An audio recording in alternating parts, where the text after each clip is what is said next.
The course content was created by Shaz Attar and is the property of Autism Therapy and Training, Inc. All rights are reserved. This training program is based on the Registered Behavior Technician task list and is designed to meet the 40-hour training requirement for the RBT credential. The program is offered independent of the BACB. Everyone has preferences. Some like candy, some don't. Some like to listen to rock music, while others like to listen to country music. Taking a client's preferences into consideration is a crucial part of your intervention and will determine the success you'll have when pairing with your learner.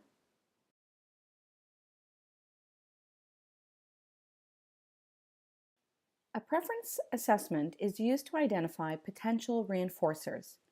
Without strong reinforcers, children may engage in problem behaviors, escape a task, or have poor relationships with their instructors, or simply not be motivated to work for you. Identifying strong reinforcers will also help increase desirable behaviors. These assessments can help provide information about what a child is highly motivated for or possibly not be motivated for at all. It's important to remember that a reinforcer today may not be a reinforcer tomorrow.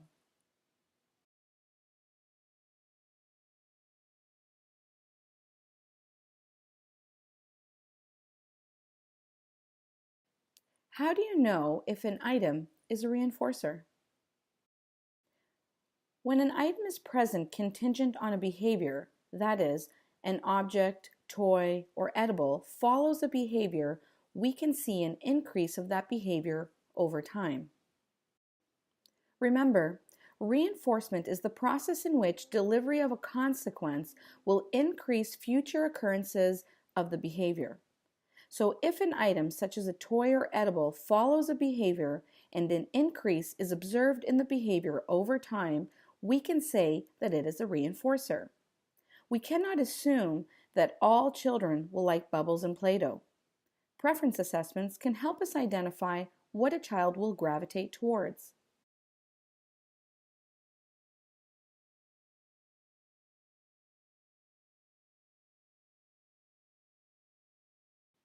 Reinforcers are a crucial part of skill acquisition programs and behavior reduction plans, since we are trying to increase behavior. Reinforcers will be used in these settings.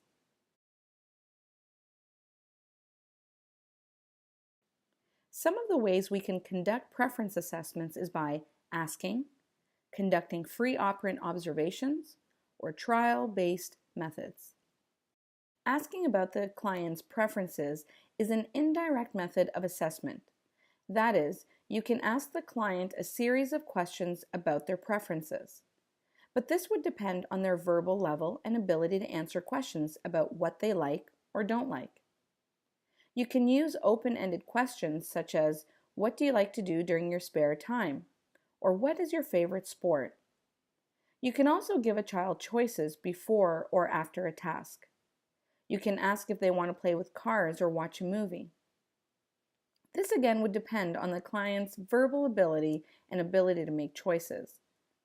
With young, typically developing children, you can ask them a choice between, let's say, do you want cookie or Play-Doh? And they might choose the last choice given to them based on what they've heard. So be aware of this. Giving your learner a choice may not be the right strategy to assess their reinforcers. You can also conduct an indirect preference assessment questionnaire with caregivers, asking them what their child currently likes, what they used to like. Some use the Reinforcement Assessment for Individuals with Severe Disabilities, also known as the RAISED questionnaire, which is a structured series of questions to ask caregivers and teachers. For example, one of the questions on the RAISED is, some children really enjoy looking at things such as mirrors, bright lights, shiny objects, spinning objects, and TV. What are the things you think Johnny most likes to watch? Parents are great at knowing what their children like. They will tell you about TV shows they watch, toys they play with at home, foods they enjoy, etc. They can also tell you things they don't like. My first intake assessment usually involves asking parents a variety of questions about their child, what they like and what they don't like, so that we can be prepared for the first few days when the child is at our center. However, I don't rely on these. Since we are in a different environment and have different toys, the child may gravitate towards other things, and ultimately, that's what we want. The indirect assessment is a start, but you'll be required to dig a little deeper when you begin interacting with your learner.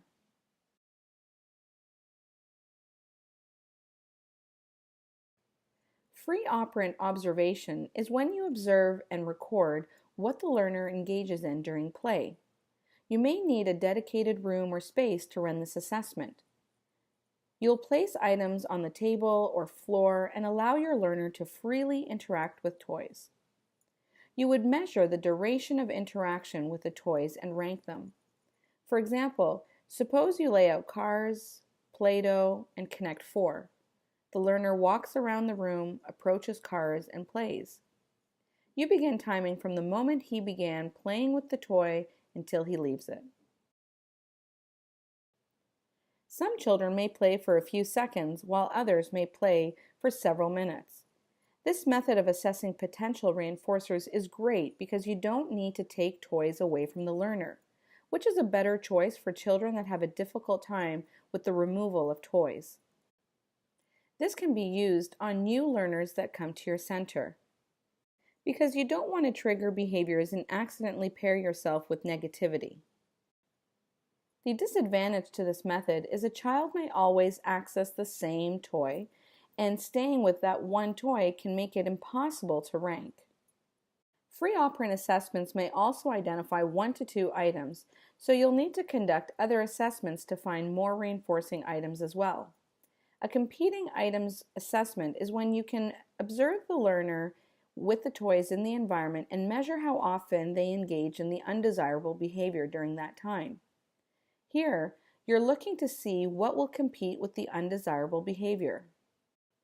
Suppose your learner engaged in vocal scripting, repeating sounds or maybe repeating phrases from a movie.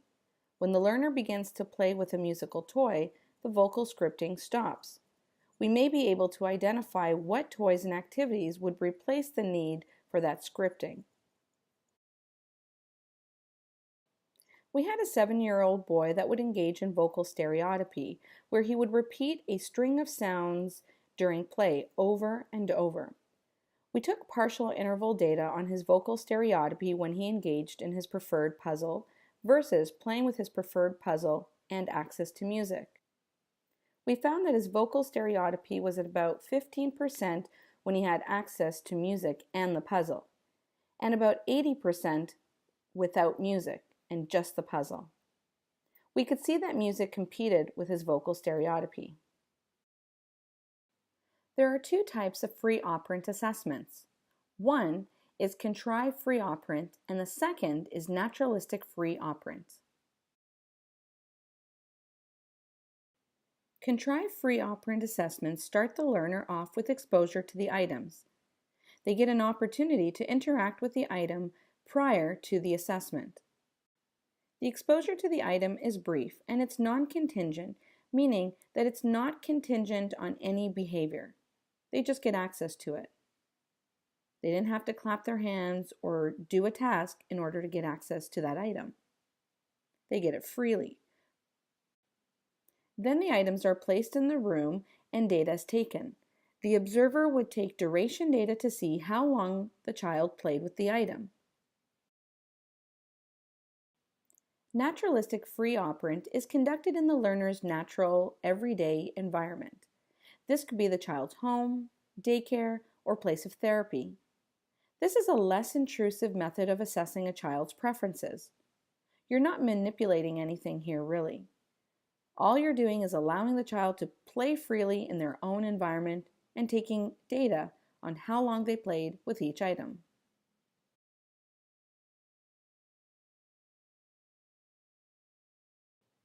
Many stay away from free operant observations because they're time consuming. However, studies have shown that conducting a 5-minute brief free operant assessment could provide us with enough information about the child's preferences, which makes this more practical for clinical use. The downside to this procedure is that a child may not leave a reinforcer and stay with it the entire observation time. But an advantage is children that engage in problem behavior when an item is removed won't engage in problem behaviors because we're not removing anything here. So every assessment that we go through will have its pros and cons, and it all depends on whether it is a good fit for the child or whether it's not. And based on the pros and cons, we can make a decision to see whether it's a good fit for the child. If the child engages in problem behaviors, then you don't want to do something where you take the item away from them. A free operant would be a very good choice. Finally, trial-based methods are used quite often in practice. Stimuli are presented in a series of trials. The preferred stimulus is touched or held more often than others. There are 3 types that we'll be discussing: single stimulus, paired stimulus, and multiple stimulus. The names of each method are quite clear. Single stimulus is when you place one item in front of the client. Paired stimulus is when you present 2 stimuli in front of them. And multiple stimulus is when you present them with 3 or more stimuli. So let's unpack these a little bit. The single stimulus preference assessment may not be sensitive to the child's true preferences. Some children will take an item just because it's in front of them, and not because they really want it. This is something to keep in mind when you're using this procedure. The child is exposed to the items before the assessment, and then during the assessment, the item is placed in front of them one at a time. The therapist would then record how the learner interacted with the item. Did they consume it, push it away, or pick it up? These are ranked based on the number of times that we ran the trials. You may conduct 10 trials and get a percentage of how often they chose cars when exposed to them. In studies, they've conducted single stimulus preference assessments where the child was exposed to 16 different items and they had to do this 10 times. So you can see how time-consuming this can be. From a practical perspective, it may not be feasible and may not be your most preferred selection when determining potential reinforcers. If you've ever worked with children or any client in a teaching environment, or maybe even yourself, people don't like getting a reinforcer for 20 to 30 seconds. Imagine that you were working for me and I said to you, you know what, you did a really good job. You can go on Facebook, but I only gave you 30 seconds to go on Facebook. It's simply not enough time. It probably takes that long just to load up the page and for you to make your first click.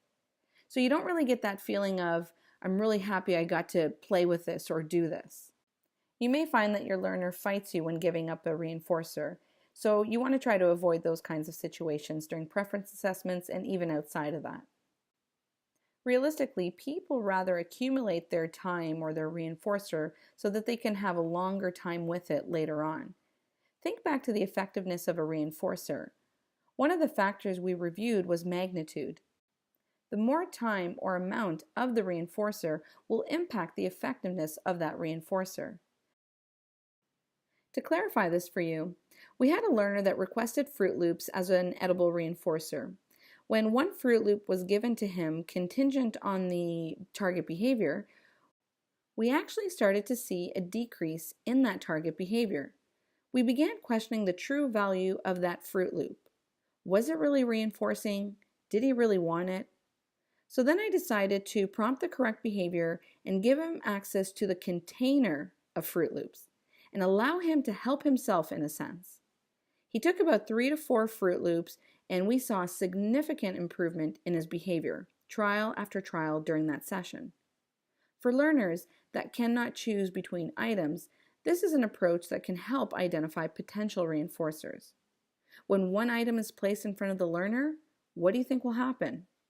Chances are the learner will take whatever's in front of them and consume it or play with it. Another assessment used is a single stimulus engagement assessment. It's very similar to the single stimulus preference assessment, but it differs in that we're interested in whether or not the learner interacted with the item. Here we're interested in how they engaged with the item. Items are also presented one at a time, but we're timing to see how long they interacted with it and what they did with it. Paired choice, or originally known as forced choice, and some people still do call it forced choice, but probably not the most preferred or maybe the nicest name for it, was developed by Fisher and colleagues in 1992. The learner is presented with pairs of items and data is collected. You can indicate whether the child selected the item, consumed the item, or no response, or maybe they even engaged in avoidance behavior. Now, the child is, in a sense, forced to make a choice between two items. These items are ranked in order based on the percentage of trials. You get a much better hierarchy when conducting this method of assessment. Items need to be counterbalanced and equally presented on the left and right side to avoid any side bias. Some learners tend to select one side versus another due to motor impairments or maybe past experiences with one side being reinforced more than the other side.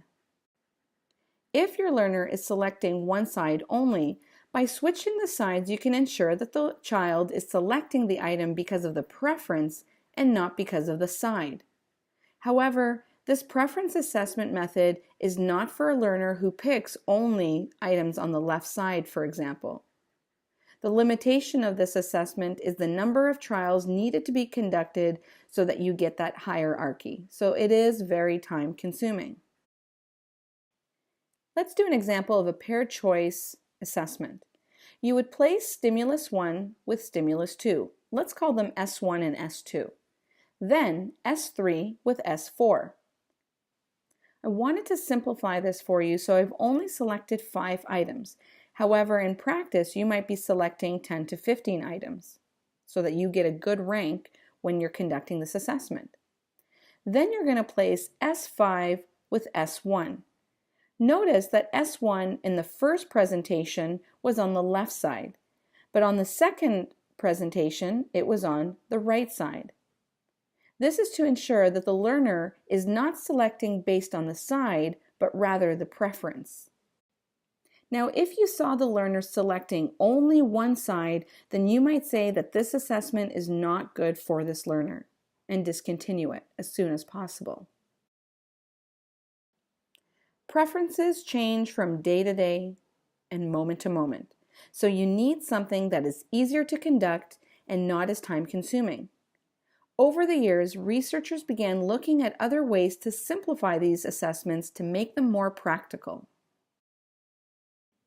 Then we can get into multiple stimulus preference assessments. And this is when you're presenting 3 or more stimuli in front of the individual. You would begin this by placing an array of 6 to 8 items in front of your learner. Say, pick one, let them engage in it, record your data. Then you would rearrange the array and begin again.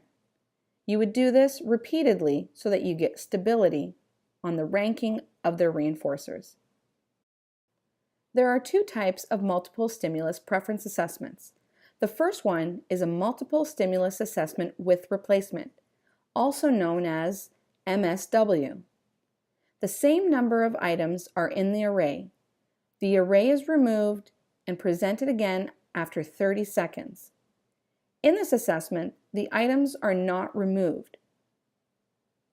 Therefore, you continuously have the 6 to 8 items presented for the child.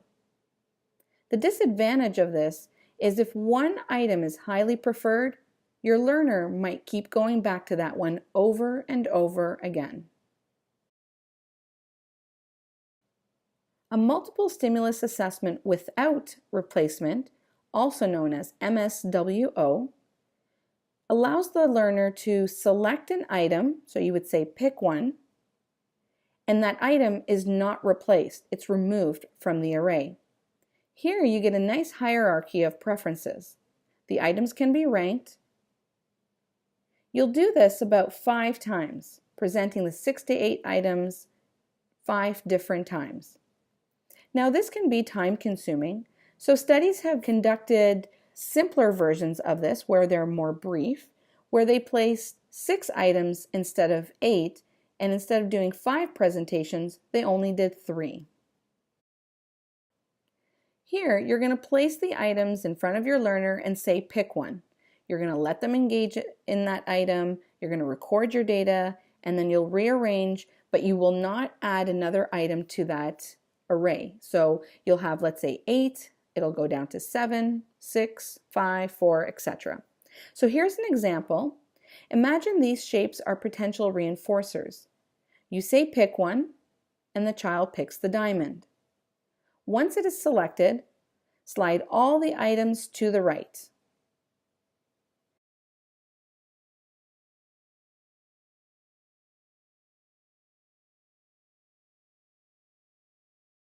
Move the one on the right-hand side to the left end. So here it's the hexagon. You're going to take the hexagon and move it all the way to the most left. You would continue to do this until the child has picked all the items. Allow your learner to engage in the item for about 30 seconds and continue on until all the items are selected and done. Then you can rank the order of the items.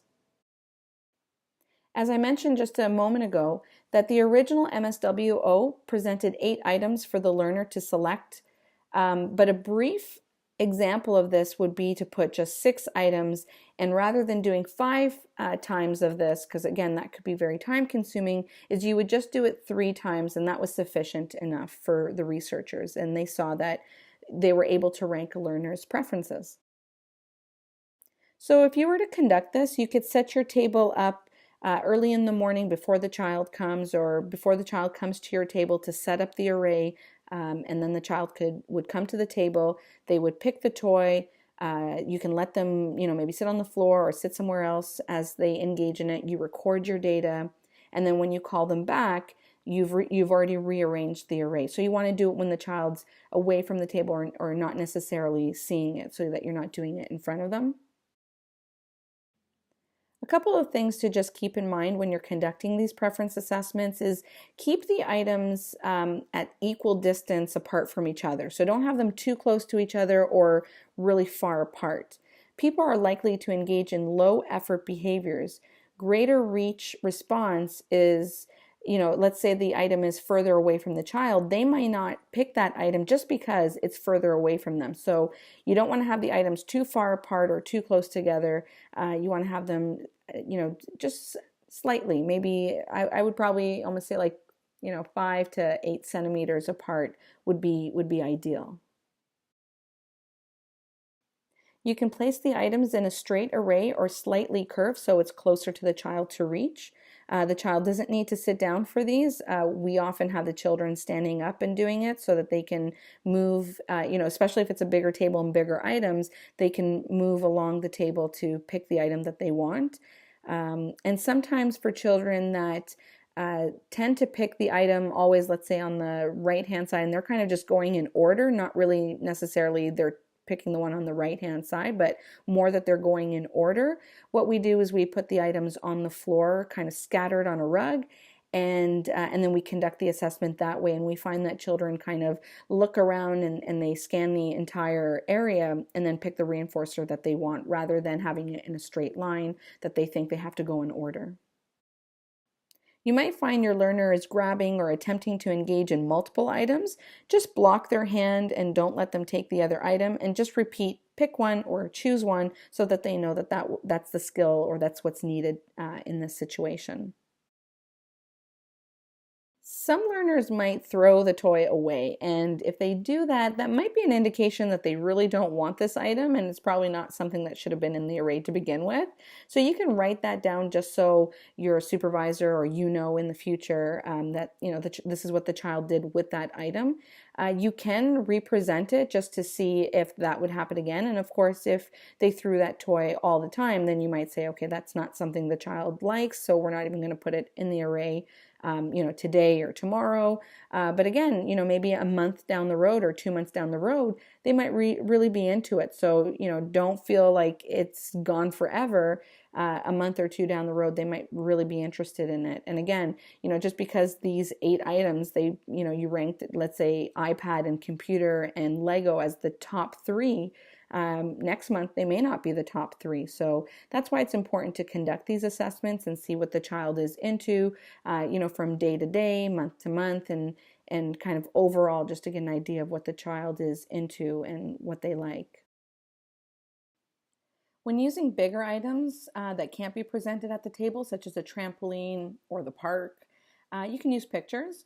Place the array of pictures on the table just like you would with the objects, and once they've selected it, then of course you want to give them access to that item. If you've ever conducted these assessments, or if you've ever tried to take a toy away from a learner, you're probably questioning and saying, what if I try to take this toy away from the child that's only engaged in that item for about 30 seconds, and then they have a problem behavior? What do I do? How do I handle that? So giving up a reinforcer may trigger problem behaviors, and that's something that you do want to keep in mind. We have a little girl that we say to her, okay, it's my turn and you want to take the item away, and she'll say, no, no, no, no, no, and she gets really upset. So that's something that you want to be aware of when you're conducting it. And if it's something that happens often with that child, then you want to think of, okay, maybe this isn't the right procedure for them. Maybe I can use an all done bin, and that would help with these issues. Maybe giving them a warning sign. So for this little girl, we actually used a timer and we set it for the 30 seconds. And when it beeped, it was always consistent. Timer beep, it was all done, and we just paired all done with it, or whatever the language was. So you can do the same thing. You can use an all done bin. You can use a warning of some sort. And then, if you still find that the child is having problem behaviors, then you may not want to use this procedure at all with them, or any of the preference assessments where you have to take the toy away. So you might have to go back to a free operant method of assessing their reinforcers.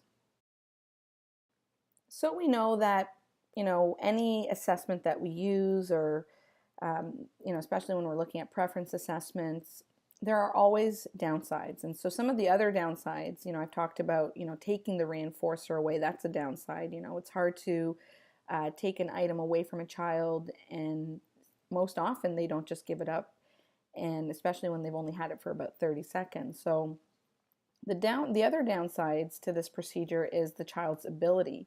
If a child can't scan the array, then this isn't a good assessment for them. You need the child to be able to look at the different items and make that selection.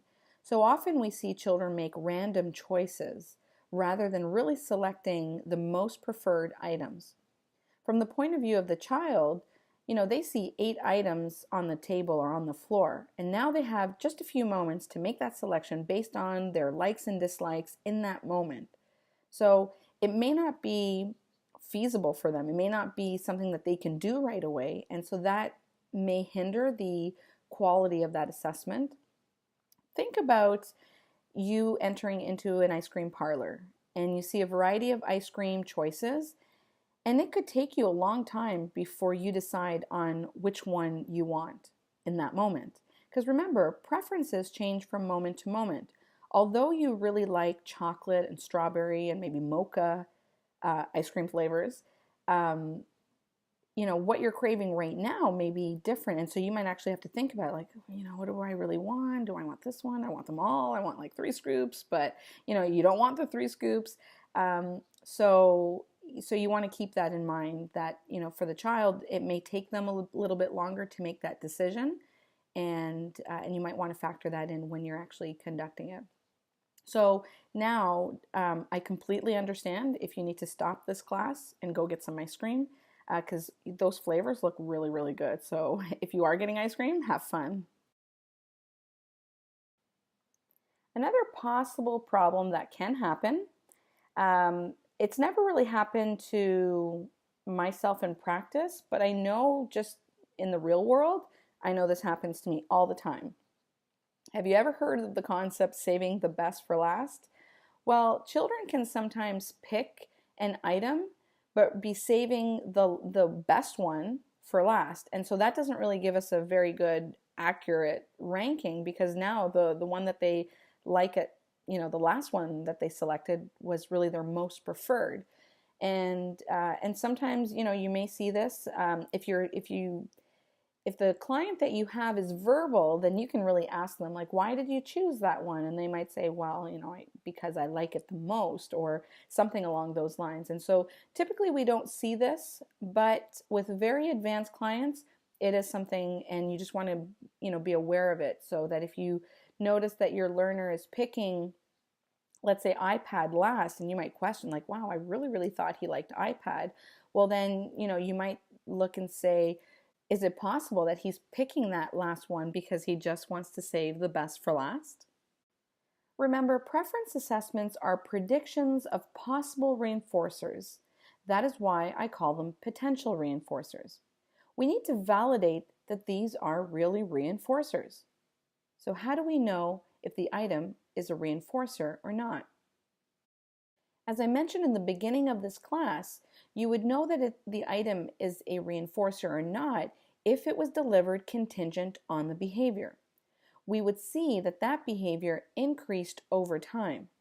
So maybe the rate of responding and the speed and the accuracy of that response improved over time.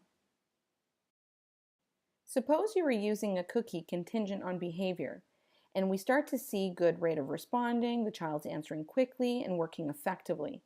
It's basically what I call the child showing motivation and willing to work to gain access to this item.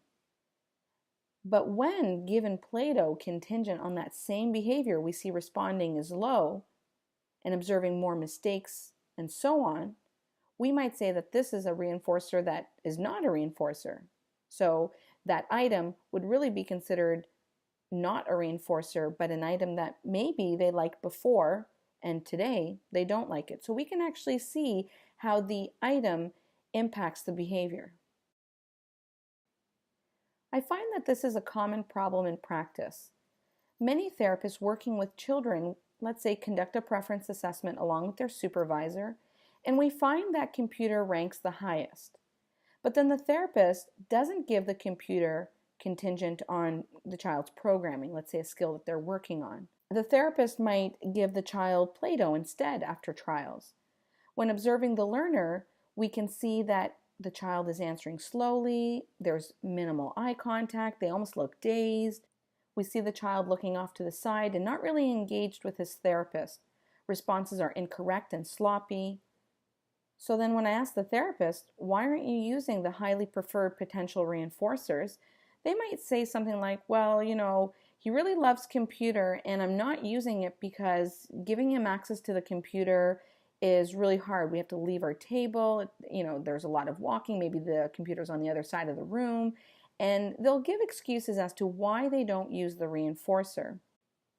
However, when we work through this with the therapist and we run a trial and give the child the computer, we find that the child works faster and better, teaching opportunities increase, and learning is improving.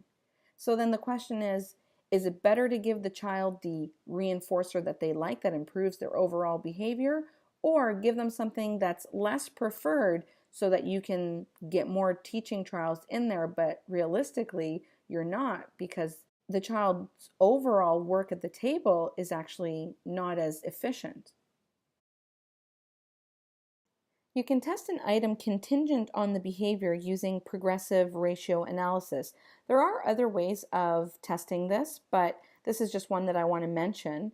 And basically what you would do here is deliver the item contingent on a previously acquired skill, such as placing a puzzle piece in the puzzle. Then what you would do is increase the schedule over time. So you might start off with an FR1. So remember, FR standing for fixed ratio, meaning that you're reinforcing every single response. Then what you would do is increase it to an FR3, FR5, and so on. You'll be watching for ratio strain, which is when responding stops at a given schedule of reinforcement and the child does not complete the task. If the breaking point, let's say, is at FR7, then what you would do is set your FR schedule to maybe an FR5, so just below the ratio strain.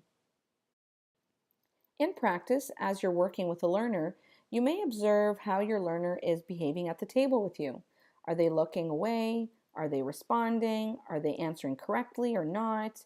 Or do you feel that they're disengaged? Maybe they're answering slowly, or maybe it's too fast. Maybe they're prompt dependent. These are things that you can ask yourself as you're working with the child. That might shed some light as to why the learner is doing what they're doing, and then you can adjust your therapy to ensure that the learner is in a better teaching situation. So let's wrap up. Don't do an assessment where taking a toy will evoke the behavior. Use a different assessment such as a free operant assessment. Embed choice making when you can. You may give the child the choice at the beginning or at the end of the trial. Sometimes at the end of the trial it might be a little bit better. You can verbally ask them, you can show them an array of pictures, or you can even have something like a reinforcer booklet. We create a lot of these for our kids where they have maybe pictures depending if the child can read or not. You might have pictures, you might have just the textual list of things. We've also done things where it's a reinforcer booklet but it's based on an amount. So for example, if they want computer, if they're on a token system of some sort, and we'll talk more about that during our token economy, but if they wanted, let's say it was computer and it was worth, let's say, 20 coins versus maybe coloring, which was worth only 5 coins.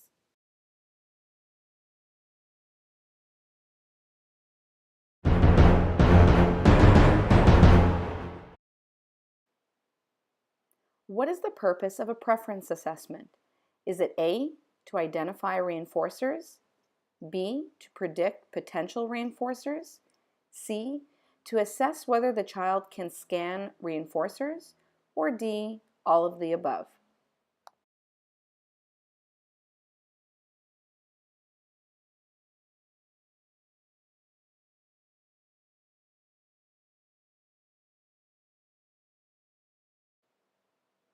And the correct answer is B, to predict potential reinforcers. Billy selected Play-Doh 100% of the time during one of the preference assessments. This means A, Play-Doh is a reinforcer, B, Play-Doh may be a reinforcer, C, Play-Doh is not a reinforcer, or D, there is no way of knowing.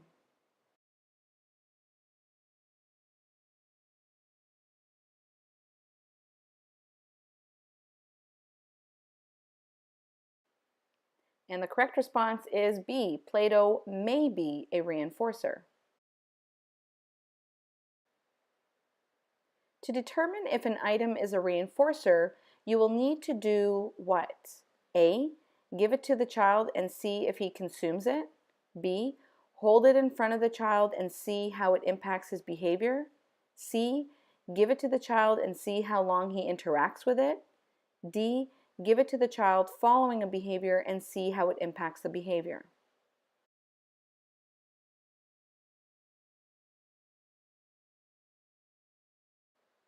And the correct response is D, give it to the child following a behavior and see how it impacts the behavior. Well done. Let the child play freely in their environment. What type of preference assessment is this? Is it A, indirect, B, free operant, C, trial-based method?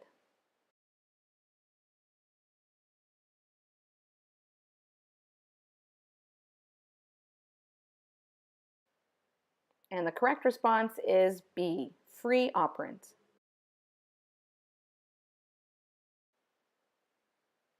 What are some of your son's favorite toys? The therapist asked Billy's mom. What type of preference assessment is this?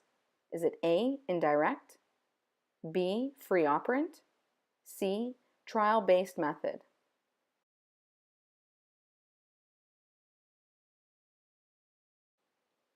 And the correct response is A, indirect.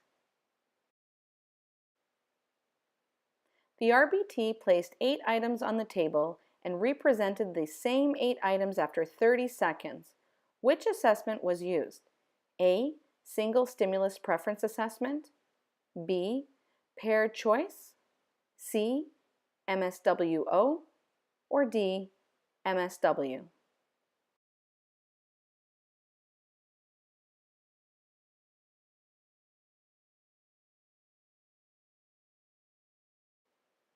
And the correct response is MSW. Because none of the items were removed, the same 8 items or items were replaced to have a total of 8 items at every array.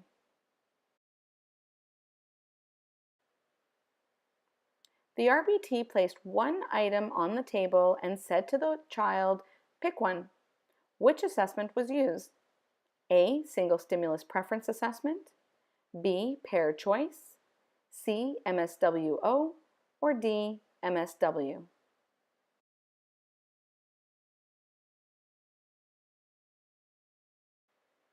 And the correct response is A, single stimulus preference assessment.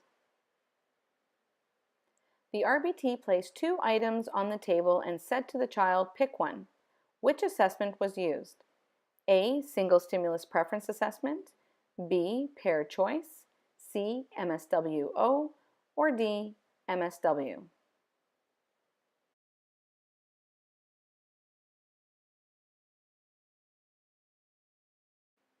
And the correct response is B, paired choice. The RBT placed 6 items on the table and told the child to pick one. After the child picked one, she moved the items without replacing the item removed. Which assessment was used? A, single stimulus preference assessment, B, paired choice, C, MSWO, or D, MSW.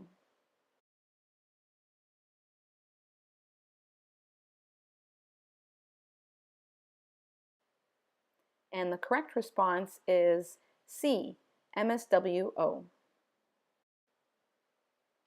The RBT told the child the item was all done during the preference assessment. The child began screaming and kicking. What could she do to problem solve this? A, grab it from him and say, that's not sharing. B, follow through until the child gives it up.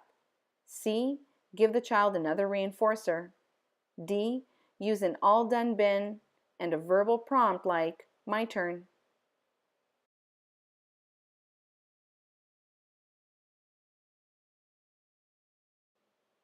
And the best choice here would be D, use an all done bin and a verbal prompt like my turn.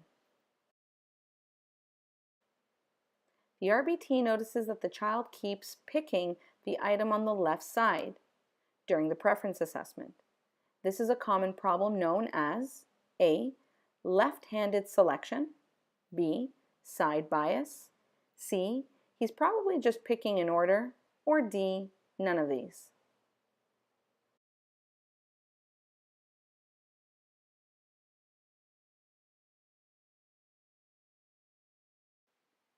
And the correct answer is B, side bias. The RBT notices that the child is distracted at the table, looking at others walking by, answering slowly. What may be causing this? A, inappropriate reinforcer selection, B, lack of understanding of the reinforcer contingent on the behavior, C, none of these, or D, both A and B.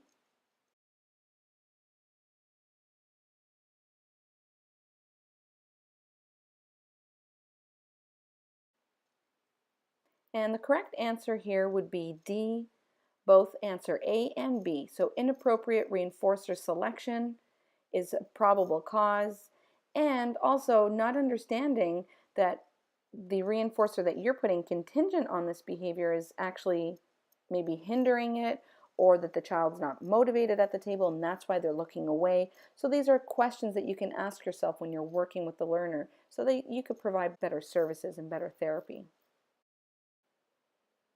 Jackson picks cars to play with before his teaching trial. When his therapist sends him off to play with the cars, he gravitates towards the sandbox. The therapist says, "No, Jackson, you picked the cars, you need to play with them." The therapist calls Jackson back to the table after 1 minute and begins teaching. Jackson is given a choice again between cars and bubbles. He picks cars. During teaching, Jackson begins vocal scripting. What may be the issue here? Is it A, reinforcers can change from moment to moment? B, the pair choice items displayed are not preferred items in that moment? C, when Jackson changed his mind, he was redirected to cars? Or D, all of the above?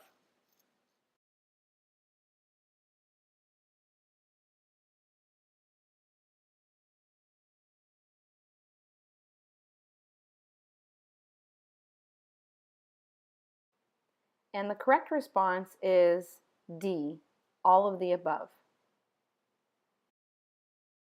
So my final thoughts, I caution you, when working with a learner, don't get lazy. That's the worst thing that you could do in your therapy. You want to be creative. You want to be a giver. You want to give children the things that they want so they can do the things that you want. Don't do what's easy, because easy is simply just not good. At the end of the day, you want to show that your learner has learned because of you, and your quality of choosing reinforcers and your creativity and all the effort that you've put in will show. And try to avoid putting food and toys in the same array. Children will always go for the food items. Remember, there are side biases, so ensure that you're varying the way that you're displaying the reinforcers. So if you put it on the left side, make sure it's on the right side and keep switching it. Now, if you've got data sheets, and I'm going to give you guys examples of data sheets, if you have data sheets at your center, or if you're creating your own, however it may be set up in your organization, or if you're doing a home-based program, or maybe you're a parent who's running therapy at home, you want to have it right on your data sheet so it's just easy for you guys to be able to execute it. So you have stimulus 1, stimulus 2, and then, for example, stimulus 2, stimulus 1, and then again stimulus 1, stimulus 2, so that it's right on the data sheet and it's so easy to follow. You don't have to think about it, and no errors will be made at that point. If a problem behavior occurs in these assessments, you need to then just go to free operant assessments. Don't even bother right now, dealing with behaviors, because right now you just need to figure out what is the child like so that I can use them contingent on these skill acquisition programs that I'm going to have in place. Or, if you're looking at reducing problem behavior, then you can use those reinforcers to help in that process. So if you're getting behaviors here, stop the assessment, and figure out whether you've got to go to a free operant or something else. And of course, always speak to your supervisor, because they're there to coach you and support you. Direct observation is always more reliable than indirect assessments. So, if you're asking the parents, that's a great start, but observing the client actually playing in their environment or doing these other assessments is going to be a lot more effective. Preference assessments are great at identifying potential reinforcers. And again, I'm going to stress potential reinforcers, because we don't know if it's a reinforcer until it's been tested on the behavior. And if you see an increase in that behavior, then we can say that this is a reinforcer. You want to keep in mind individual differences, immediacy and contingency. Again, just because you're giving a reinforcer contingent on the behavior, but you give it to them 30 seconds after that behavior, well, that's going to affect the effectiveness of that reinforcer. Motivation for an item can change from moment to moment, so always keep that in mind. You might do assessments, every hour, where you're just kind of testing out to see what the child is into in those moments. That's what I prefer to do. And then you can take some data on that to see, at the beginning of each hour, you presented a variety of different reinforcers, or maybe you did a free operant and you let the child go and play for a bit and you observe to see what they engaged in during that time. Then you can use those items during your therapy session. Assessing the value of the reinforcer is so important, and we're going to get into that in a lot more depth when we talk about establishing operations. But just remember, that, if the child does not have value for that reinforcer because they get it somewhere else, or, again, if you're using like a food item, but they're super full, and then you want to just think about those before you jump into using items as reinforcers, and never, ever, ever assume that, just because one kid likes it, that all kids like it. It's very specific to the child. It's very specific to the moment, and and you'll go from there. So I hope that helps.